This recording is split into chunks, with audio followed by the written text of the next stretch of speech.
Вашему вниманию сегодня предоставим такую хуйню, как потушить костер кетчупом. Балтимор. Балтимор. Вот, шашлычный. Очень хороший огнеупорный кетчуп. Пробуем. Давай. Попытка номер 1. Потому что кетчупа у нас не так много.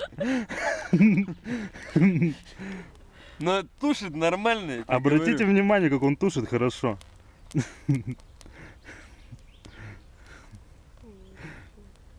В итоге у нас получается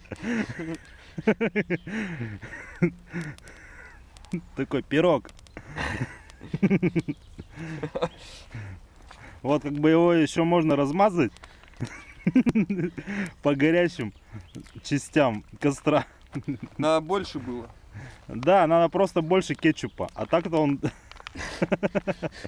хорошо очень тушит достаточно. И не горит причем, блядь. Но уже, по крайней мере, ничего не горит. Если так и оставить, то он потухнет. Потому что кетчуп Балтимор, он какой-то нереально не горючий. Тушит все. Это правда выглядит пиздец, конечно. Будет пожар, обмазывайтесь и бегите. Да, можно, если обмазаться, можно дофига пробежать, как бы.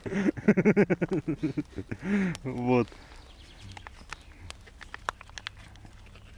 Это на дачный сезон. Костер потушен, всем спасибо. Да, все. Спасибо за внимание.